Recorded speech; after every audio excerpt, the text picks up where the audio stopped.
कि यार ये क्या बोल रहे हैं। ये हकीकत है मेरे भाइयों।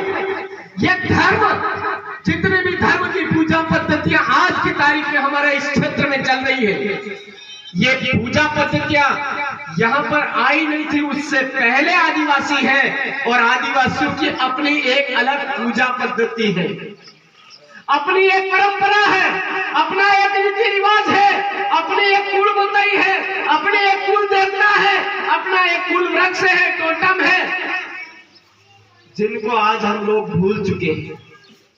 इस वजह से आदिवासियों का धार्मिक विभाजन हो गया, बन गए आधे आदिवासी मुसलमान बन गए, आधे आदिवासी ईसाई बन गए, आधे आदिवासी संत रामपाल की भक्ति वाले बन गए, आधे आदिवासी राधा स्वामी सत्संग के भगत बन गए, आधे आदिवासी आसाराम बापू के भगत बन गए। टुकड़े हुए या नहीं हुए? किसके हुए? आदिवासियों के। तो आप पूरे देश भर के अंदर आज बात चल रही है कि आदिवासियों का अलग धर्म कोलम होना चाहिए, अलग धर्म कोलम होना चाहिए, ताकि आदिवासियों को मर्जी पड़े कोई इधर उधर नहीं टुकड़े नहीं कर सके। दूसरी तरीका, आदिवासियों का हर वोट में आज इस्तेमाल किया जा रहा है। आज यहाँ पर 200 लगभग घर आदिवासियों के हैं, 200 लगभग घर हमारे जाट समुदाय के हैं।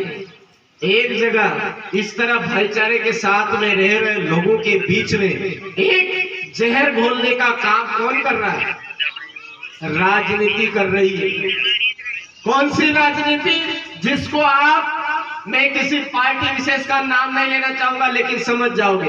कहीं पर बोल रहे हैं डबल इंजन की सरकार, कहीं पर बोल रहे हैं किसी और नाम से। ये पूरे देश के अंदर जेल बोल करके पूरे देश की शिक्षा व्यवस्था को बर्बाद कर रहे हैं। मैं यह कहना चाहूंगा कि आज यहाँ पर जो स्कूल है, उस स्कूल के अंदर टीचरों को लगाने का प्रयास यहाँ की सरकारें नहीं कर रही है। यहाँ के लोगों के लिए अच्छा अस्पताल बना करके उसमें अच्छा डॉक्टर व्यवस्थित करने की बात नहीं कर रही है। वो कर रही है आपस में लड़ो, ताकि आप आपस में लड़ते रहो और हम निजीकरण पर आगे बढ़ावा देते रहे, निजीकरण को बढ़ावा मिलता रहे। आज केंद्र के अंदर देखिए, सबसे कम बजट किसके अंदर किसके ऊपर खर्च हो रहा है? पढ़ाई के ऊपर 2.37 ऐसा। अरे शिक्षा के ऊपर सबसे ज्यादा बजट खर्च होना चाहिए, ताकि देश का जो दिमाग है, देश के अंदर रहने वाली जो पब्लिक है, उसका दिमाग बढ़े और दिमाग बढ़ने से ये देश आगे बढ़े। लेकिन वो चाहते हैं खाली पूंजीपति लोगों का कब्जा बने, इसलिए वो चाहते हैं कि देश के अंदर पढ़ाई व्यवस्थित ना हो, इसलिए गुणवत्तापूर्ण शिक्षा से पूरे इलाकों को दूर किया जा रहा है। आप लोगों को आपस में लड़ने की बजाय जो हमसे शिक्षा से दूर कर रहा है उससे लड़िए, जो अच्छे स्वास्थ्य से दूर कर रहा है उससे लड़िए। आपस में लड़ने से कोई मतलब नहीं मेरे भाई। एक राणा पूजा भीम की मूर्ति लग जाएगी तो रोज किसी के ऊपर माथे चढ़ के बैठेगी, ऐसा नहीं करेगी भाई। वो एक सम्मान है। इसी जगह फिर एक मूर्ति लग जाएगी राणा प्रताप की, एक मूर्ति लग जाएगी हमारे अपने बाबा साहब अम्बेडकर की, एक मूर्ति लग जाएगी हमारे स्वामी विवेकानंद जी की।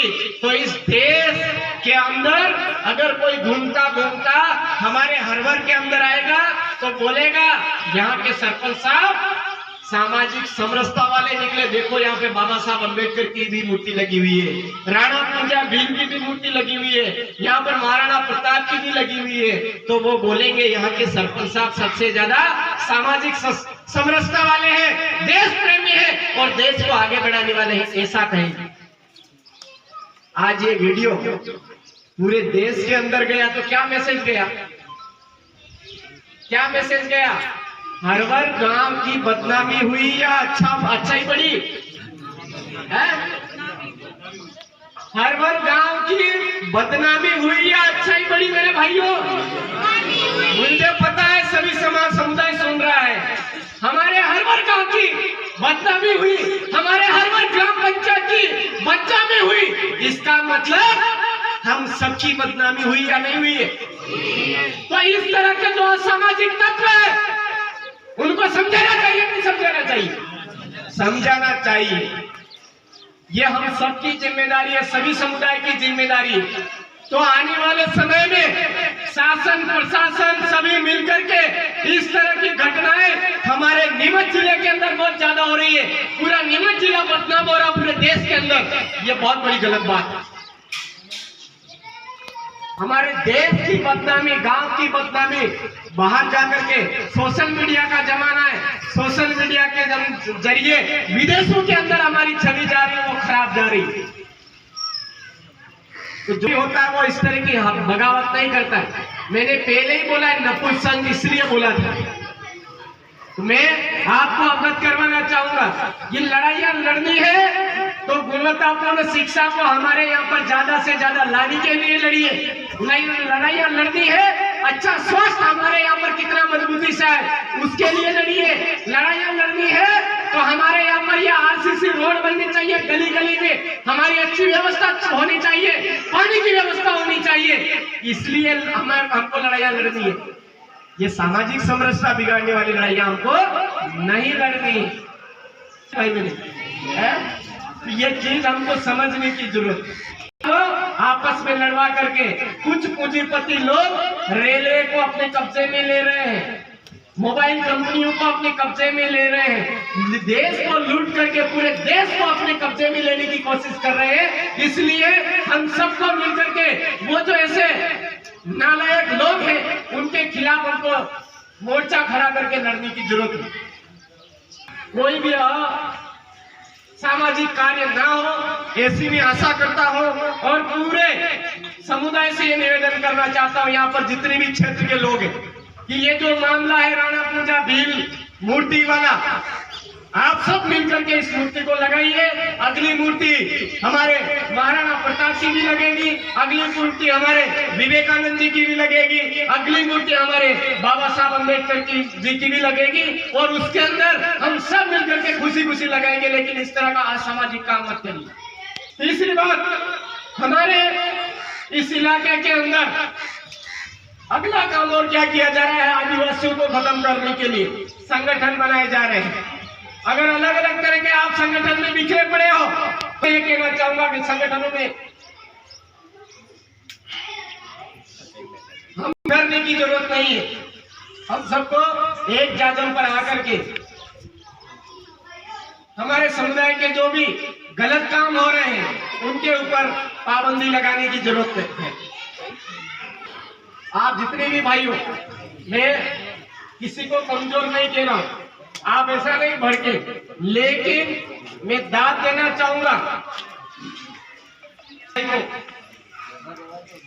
इसको जो आपके साथ में फाइटिंग कर रहा था, आई समझ में, फाइटिंग कर रहा था, वो करना चाहे उसका खून गर्म होकर के कैसे भी कर रहा है, लेकिन आप 5-10 जने भी मिलकर के उसको उठा करके एक साइड में नहीं कर पा रहे थे। इतना शारीरिक रूप से कमजोर कैसे हो गए भाई? दिमाग एकदम गर्म हो गया था तो कोई बात नहीं, उसको उठा के एक साइड में कर लेते। आपसे वो भी नहीं हुआ।